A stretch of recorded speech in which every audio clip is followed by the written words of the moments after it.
الشیطان الرجیم بسم اللہ الرحمن الرحیم وَإِن طَائِفَتَانِ مِنَ الْمُؤْمِنِينَ اقْتَتَلُوا فَأَصْلِحُوا بَيْنَهُمَا۔ اللہ کا قرآن کہتا ہے جب دو گروہ، دو جماعتیں، دو فرقے آپس میں لڑے تو ان کی صلح کراؤ۔ دیکھو سب سے پہلے تو مسلمان کی شان یہ ہے کہ آپس میں جھگڑا نہ کرے، کیونکہ جتنے بھی لڑائی جھگڑے ہوتے ہیں وہ سب اس کی بنیاد دنیا ہے، بس زمین کے ٹکڑے ہے، پیسے ہے، بس یہی بنیاد ہوتی ہے، اکثر یہی بنیاد ہوتی ہے۔ تو میرے بھائیوں ہم تھوڑا سا سمجھ کر کام لیں، کیونکہ جھگڑا ہوگا نا تو اس میں کیا ہوتا ہے، ہم بولنا ایک دوسرے سے بند کر دیتے ہیں۔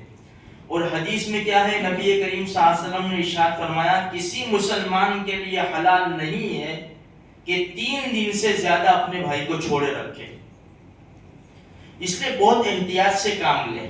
اچھا، حدیث شریف میں آتا ہے کہ ام المؤمنین ام سلمہ رضی اللہ تعالیٰ عنہ فرماتی ہے کہ اللہ کے رسول کے حجرے کے باہر بہت شور کی آواز آئی۔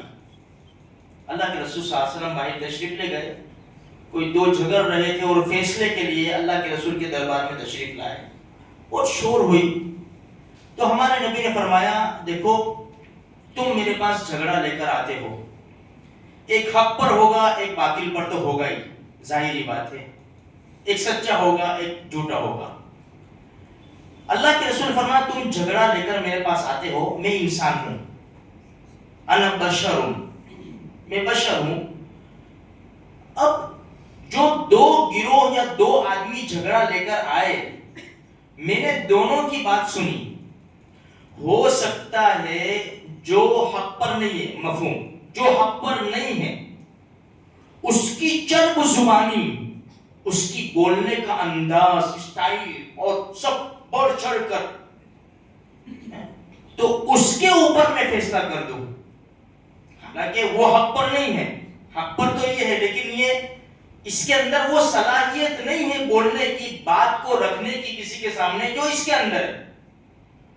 تو ظاہری باتیں، فیصلے جو ہوتے ہیں وہ ظاہر پر ہوتے ہیں، ظاہر پر قاضی جو فیصلے کرے گا، جج جو فیصلے کریں گے تو کیا ہوگا، ظاہر پر فیصلے ہوں گے۔ بھائی اگر کسی کی زمین ہے، دوسرے آدمی نے اس کے کاغذات بنوا لیے اور اتنے مضبوط بنوا لیے، سب پوسیبل ہے نا ہمارے یہاں تو، سمجھے نا، اتنے مضبوط بنوا لیے اور اس نے جج کے سامنے پیش کیے، زبردست،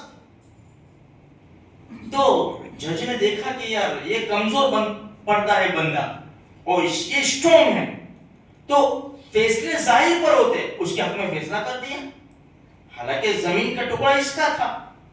تو اللہ کے رسول صلی اللہ علیہ وسلم نے یہی ارشاد فرمایا کہ بھائی جو ناحق پر ہے میں اس کے بارے میں اگر فیصلہ کر دوں نا، اس کی چرب زبانی سے، اس کے بولنے کے انداز سے، تو گویا اس نے جہنم کا ٹکڑا لیا، چاہے وہ لے جائے یا چھوڑ جائے۔ اس لیے میرے بھائیوں ہم اگر کسی کے ساتھ کوئی گڑبڑ ہوتی ہے، آج تو بہت سارے قصے ہیں، بہت سارے، بھائی جسے ہم مدرسے میں پڑھاتے ہیں، 2 بچے جھگڑے، استاد اس نے مارا، استاد اس نے مارا، دونوں میں سے ایک جھوٹا تو ہے، لیکن یہ بچے کے اندر وہ صلاحیت ہے کہ استاد کو اس نے سمجھا لیا، اور استاد نے کیا کہا، اچھا ٹھیک ہے جا بیٹا تو کان پکڑ، حالانکہ یہ حق پر ہے لیکن فیصلے ظاہر پر ہوتے، اور جو جھوٹا ہے نا وہ تو جانتا ہی ہے نا کہ میں جھوٹا ہوں، تو کب تک فائدہ اٹھائے گا میرے بھائیوں؟ بہت سارے ایسے قصے ہیں، زمین جائیداد کے بہت سارے قصے ہیں، ایسے انسان فائدہ کب تک اٹھائے گا؟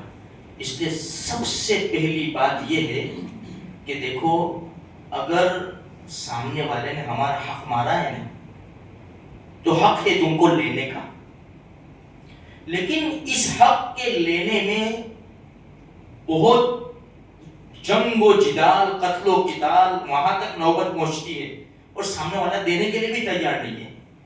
تو اگر تمہارے اندر صلاحیت ہو، تمہارے اندر استعداد ہے، چھوڑ یار 50 لاکھ 2 لاکھ میں کیا سیو کروں گے، ویسے بھی دے گا نہیں ہے، جیسا آج کل لوگ قرض لے جاتے ہیں، عام طور پر اب کیا ہو گیا ہے بھائی، اتنی عاجزی کرتے ہیں جب قرض لینے آتے ہیں. جب ایک مرتبہ پیسہ جیب سے نکل گیا نا، سامنے والے کے جیب میں چلا گیا نا، پھر خلاص. پھر اب عاجزی کون کرتا ہے؟ اب یہ جو دینے والا لانے دینے بہت تکلیف میں ہو، اب یہ عاجزی کرتا ہے. یعنی معاملہ بہت دور تک پہنچ گیا میرے بھائیوں. اچھا اللہ معاف کرے، لوگوں کے اندر آخرت کا ڈر اور خوف کم ہوتا جا رہا ہے. میں ایسا نہیں کہتا نہیں ہے، کم ہوتا جا رہا ہے. اس لیے تو یہ حالات پہ پہنچے. تو اگر اپنی صلاحیت استعداد ہو رہی، کیا 20-25 کے لیے اس کے ساتھ مگن ماری کروں گا یار، میرے اللہ نے میرے کو دیا ہے، ٹھیک ہے چھوڑو یار.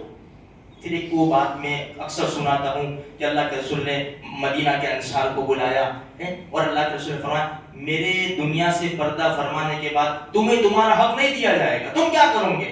رسول اللہ تلوار نکالیں گے، حق لیں گے. اس سے اچھی چیز بتاؤں؟ ضرور یا رسول اللہ، ہو سکے تو معاف کر دینا، اور قیامت کے دن حوض کوثر پر آ جانا، میں محمد رسول اللہ اللہ سے تمہارا حق دلواؤں گا. اس سے بڑی چیز کیا ہے میرے بھائیوں؟ اللہ تبارک و تعالیٰ کا ہی سنی بات پر عمل کرنے کی توفیق.